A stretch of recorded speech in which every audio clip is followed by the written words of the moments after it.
राधा वल्लभ श्री नवन श्रीवंचन। आज की कथा नवरात्रि की संपूर्ण कथा है। इसको अंत तक जरूर सुनेगा, तभी आपको पूरा फल प्राप्त होगा। नवरात्रि का आरंभ हो चुका है। अगले 9 दिनों तक माँ दुर्गा के अलग अलग स्वरूपों की उपासना की जाएगी। माता रानी की पूजा अर्चना के साथ आपको इस कथा का पाठ भी जरूर करना चाहिए। श्री दुर्गा नवरात्रि व्रत कथा करने से आपको सभी 9 देवियों की कृपा प्राप्त होगी। बृहस्पति जी बोले, हे ब्रह्मा जी, आप अत्यंत बुद्धिमान, सर्वशास्त्र और चारों वेदों को जानने वालों में श्रेष्ठ हो। हे प्रभु, कृपा कर मेरा वचन सुनो। चैत्र आश्विन माघ और आषाढ़ मास के शुक्ल पक्ष में नवरात्र का व्रत और उत्सव क्यों किया जाता है? हे भगवान, इस व्रत का फल क्या है? किस प्रकार करना उचित है? और पहले इस व्रत को किसने किया, सो विस्तार से कहो। बृहस्पति जी का ऐसा प्रश्न सुनकर ब्रह्मा जी कहने लगे, हे बृहस्पति, प्राणियों का हित करने की इच्छा से तुमने बहुत ही अच्छा प्रश्न किया है। जो मनुष्य मनोरथ पूर्ण करने वाली दुर्गा, महादेवी, सूर्य और नारायण को ध्यान करते हैं, वे मनुष्य धन्य हैं। यह नवरात्र व्रत संपूर्ण कामनाओं को पूर्ण करने वाला है। इसके करने से पुत्र चाहने वाले को पुत्र, धन चाहने वाले को धन, विद्या चाहने वाले को विद्या और सुख चाहने वाले को सुख मिल सकता है। इस व्रत को करने से रोगी मनुष्य का रोग दूर हो जाता है और कारागार में पड़ा हुआ मनुष्य बंधन से छूट जाता है। मनुष्य की तमाम विपत्तियां दूर हो जाती हैं और उसके घर में संपूर्ण संपत्तियां आकर उपस्थित हो जाती हैं।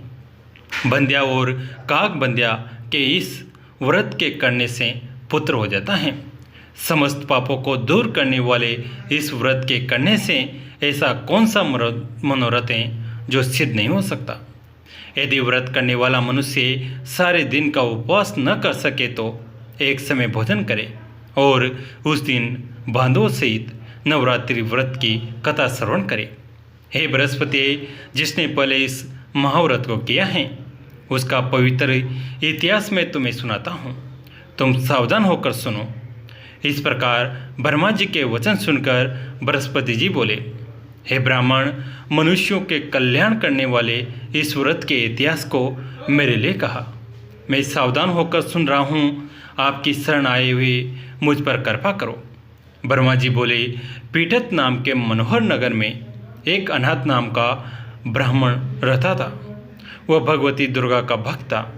उसके संपूर्ण सद्गुणों से युक्त मानो ब्रह्मा की सबसे पहली रचना हो ऐसी यथार्थ नाम वाली सुमति नाम की एक अत्यंत सुंदर कन्या पैदा हुई। वह कन्या सुमति अपने घर के बालकपन में अपनी सहेलियों के साथ क्रीड़ा करती हुई इस प्रकार बढ़ने लगी जैसे शुक्ल पक्ष में चंद्रमा की कला बढ़ती हैं। और उसका पिता प्रतिदिन दुर्गा की पूजा और होम किया करता था। उस समय वह भी नियम से वहाँ उपस्थित होती थी। एक दिन वह सुमति अपनी सखियों के साथ खेलने लग गई और भगवती के पूजन में उपस्थित नहीं हुई। उसके पिता को पुत्री की ऐसी असावधानी देखकर क्रोध आया और पुत्री से कहने लगा कि हे दुष्ट पुत्री, आज प्रभात से तुमने भगवती का पूजन नहीं किया। इस कारण मैं किसी कुष्ठी और जय माता दी दरिद्र मनुष्य के साथ तेरा विवाह करूँगा। इस प्रकार कुपित पिता के वचन सुनकर सुमति को बड़ा दुख हुआ और पिता से कहने लगी कि हे पिताजी, मैं आपकी कन्या हूँ, मैं आपके सब तरह से अधीन हूँ। जैसा आपकी इच्छा हो मेरा विवाह कर सकते हो, होगा वही जो मेरे भाग्य में लिखा है। मेरा तो इस पर पूर्ण विश्वास है। मनुष्य न जाने कितने मनोरथों से को चिंतन करता है, पर होता वही है जो भाग्य में विधाता ने लिखा है।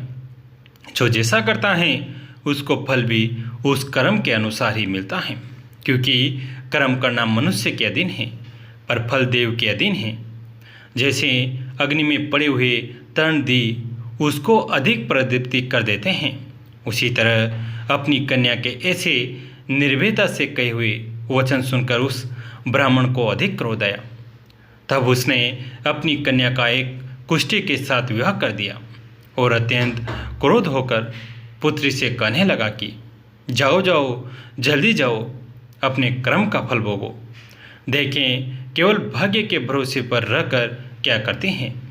इस प्रकार से कहे हुए पिता के कटु वचनों को सुनकर सुमति अपने मन में विचार करने लगी, अहो मेरा बड़ा दुर्भाग्य है जिससे मुझे ऐसा पति मिला।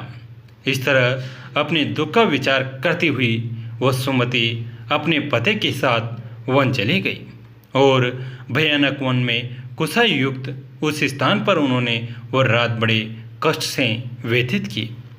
उस गरीब बालिका की ऐसी दशा देखकर भगवती पूर्व पुण्य के प्रभाव से प्रकट होकर सुमति से कहने लगी कि हे ब्राह्मणी, मैं तुम पर प्रसन्न हूँ, तुम जो चाहो वरदान मांग सकती हो।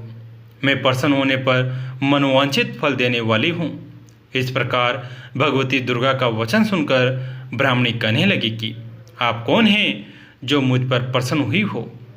ये सब मेरे लिए कहा और अपनी कृपा दृष्टि से मुझ दासी को कृतार्थ करो। ऐसा ब्राह्मणी का वचन सुनकर देवी कहने लगी कि मैं आदि शक्ति हूँ और मैं ही ब्रह्मा विद्या और सरस्वती हूँ। मैं प्रसन्न होने पर प्राणियों को दुख दूर कर उसको सुख प्रदान करती हूँ। हे ब्राह्मणी, मैं तुझ पर तेरे पूर्व जन्म के पुण्य के प्रभाव से प्रसन्न हूँ। तुम्हारे पूर्व जन्म का वृतांत सुनाती हूँ, सुनो।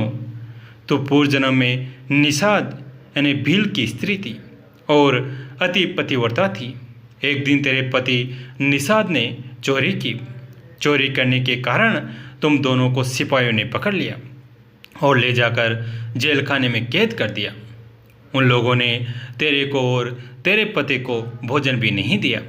इस प्रकार नवरात्रि के दिनों में तुमने न तो कुछ खाया और न जल ही पिया, इसलिए 9 दिनों तक नवरात्र का व्रत हो गया है। हे ब्राह्मणी, उन दिनों में जो व्रत हुआ उस व्रत के प्रभाव से प्रसन्न होकर तुम्हें मनोवांछित वस्तु दे रही हूँ। तुम्हारी जो इच्छा हो सो मांगो।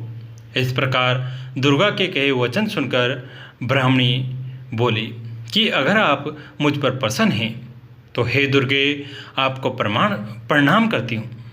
कृपा करके मेरे पति के कोढ़ को दूर करो। देवी कहने लगी कि उन दिनों में जो तुमने व्रत किया था उस व्रत के लिए एक दिन के पुण्य तुम अपने पति का कोढ़ दूर होने के लिए अर्पण करो। मेरे प्रभाव से तेरा पति कोढ़ से रहित और सोने के समान शरीर वाला हो जाएगा। ब्रह्मा जी बोले। इस प्रकार देवी का वचन सुनकर वह ब्राह्मणी बहुत प्रसन्न हुई और पति को निरोग करने की इच्छा से ठीक है ऐसे बोली। तब तक उसके पति का शरीर भगवती दुर्गा की कृपा से कुष्ठहीन होकर अति कांति युक्त हो गया, जिसकी कांति के सामने चंद्रमा की कांति भी क्षीण हो जाती है। वह ब्राह्मणी पति की मनोहर देह को देखकर देवी को अति पराक्रमी वाली समझकर स्तुति करने लगी कि हे दुर्गे, आप दुर्गत को दूर करने वाली, तीनों जगत का संताप हरने वाली, समस्त दुखों को दूर करने वाली, रोगी मनुष्य को निरोग करने वाली, प्रसन्न होने पर मनोवांछित वस्तु को देने वाली और दुष्ट मनुष्य का नाश करने वाले हो। तुम ही सारे जगत की माता और पिता हो। हे अम्बे, मुझ अपराध रहित अबला की मेरे पिता ने कुष्ठ के साथ विवाह कर मुझे घर से निकाल दिया। उसकी निकाली हुई मैं पृथ्वी पर घूमने लगी। आपने ही मेरा इस आपत्ति रूपी समुद्र से उद्धार किया है। हे देवी, आपको प्रणाम करती हूँ, मुझ दिन की रक्षा करो। ब्रह्मा जी बोले कि हे बृहस्पति, इस प्रकार उस सुमति ने मन से देवी की बहुत स्तुति की। उससे की हुई स्तुति सुनकर देवी को बहुत संतोष हुआ और ब्राह्मणी से कहने लगी कि हे ब्राह्मणी, तुम्हारे उधाले नाम का एक अति उत्तम बुद्धिमान, धनवान, कीर्तिवान और जितेंद्रिय पुत्र शीघ्र ही होगा। ऐसा कहकर वह देवी उस ब्राह्मणी से फिर कहने लगी कि हे ब्राह्मणी, और जो कुछ तेरी इच्छा हो वही मनोवांछित वस्तु तुम मांग सकती हो।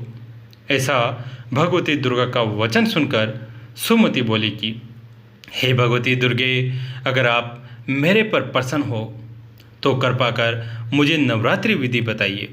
हे दयावती, जिस विधि से नवरात्रि व्रत करने से आप प्रसन्न होती हैं, उस विधि और उसके फल को मेरे लिए विस्तार से वर्णन करें। इस प्रकार ब्राह्मणी के वचन सुनकर दुर्गा कहने लगी कि हे ब्राह्मणी, मैं तुम्हारे लिए संपूर्ण पापों को दूर करने वाली नवरात्रि व्रत विधि को बतलाती हूँ, न जिसको सुनने से तमाम पापों से छूटकर मोक्ष की प्राप्ति हो जाती है। अश्विन मास के शुक्ल पक्ष की प्रतिपदा से लेकर 9 दिन तक विधि पूर्वक व्रत करे। यदि दिन भर का व्रत न कर सके तो एक समय का भोजन करे, पढ़े लिखे ब्राह्मणों से पूछकर घट स्थापना करे और वाटिका बनाकर उसको प्रतिदिन जल से सींचे। माँ काली, माँ लक्ष्मी और माँ सरस्वती की मूर्तियाँ बनाकर उसकी नित्य विधि सहित पूजा करें और पुष्पों से विधि पूर्वक अर्घ्य दे। बिजोरा के फूल से अर्घ्य देने से रूप की प्राप्ति होती है। जायफल से, कीर्ति दाग से कार्य की सिद्धि होती है। आंवले से सुख और केले से भूषण की प्राप्ति होती है। इस प्रकार फलों से अर्घ्य देकर यथाविधि हवन करे। खांड, घी, गेहूँ, शहद, जौ, तिल, भिंब, नारियल, दाक और कदम्ब, इनसे हवन करे। गेहूँ होम करने से लक्ष्मी की प्राप्ति होती है। खीर व चंपा के पुष्पों से धन और पत्नों से तेज और सुख की प्राप्ति होती है। आंवले से कीर्ति और केले से पुत्र हो। कमल से राज सम्मान और दुखों से सुख संपत्ति की प्राप्ति होती है। व्रत करने वाला मनुष्य इस विधान से होम कर आचार्य को अत्यंत नम्रता के साथ प्रणाम करे और यज्ञ की सिद्धि के लिए उसे दक्षिणा दे। इस महाव्रत को पहले बताई हुई विधि के अनुसार जो कोई करता है उसके सब मनोरथ सिद्ध हो जाते हैं। इसमें तनिक भी संशय नहीं है। इन 9 दिनों में जो कुछ दान आदि दिया जाता है उसका करोड़ों गुना फल मिलता है। इस नवरात्रि के व्रत करने से ही अश्वमेध यज्ञ का फल मिलता है। हे ब्राह्मणी, इस संपूर्ण कामनाओं को पूर्ण करने वाले उत्तम व्रत को तीर्थ मंदिर अथवा घर में ही विधि के अनुसार करें। ब्रह्मा जी बोले कि हे बृहस्पति, इस प्रकार ब्राह्मणी को व्रत की विधि और फल बतलाकर देवी अंतर ध्यान हो गई। जो मनुष्य या स्त्री इस व्रत को भक्ति पूर्वक करता है वो इस लोक में सुख पाकर अंत में दुर्लभ मोक्ष को प्राप्त होता है। हे बृहस्पति, दुर्लभ व्रत का महात्म्य मैंने तुम्हारे लिए बताया है। ऐसा ब्रह्मा जी के वचन सुनकर बृहस्पति जी आनंद के कारण रोमांचित हो गए और ब्रह्मा जी से कहने लगे, हे ब्रह्मा जी, आपने मुझ पर अति कृपा की जो अमृत के समान इस नवरात्रि व्रत का महात्म्य सुनाया। हे प्रभु, आपके बिना और कौन इस महात्म्य को सुना सकता है। ऐसे बृहस्पति जी के वचन सुनकर ब्रह्मा जी बोले कि हे बृहस्पति, तुमने सब प्राणियों का हित करने वाले इस अलौकिक व्रत को पूछा है, इसलिए तुम धन्य हो। ये भगवती शक्ति संपूर्ण लोकों का पालन करने वाली हैं। इस महादेवी के प्रभाव को कौन जान सकता है। जय जय श्री राधे। कैसी लगी आज की कथा? अगर अच्छी लगी तो इसे अपने दोस्तों के साथ, फैमिली के साथ शेयर करें। कहानी अंत तक सुनने के लिए आप सभी का तहे दिल से धन्यवाद।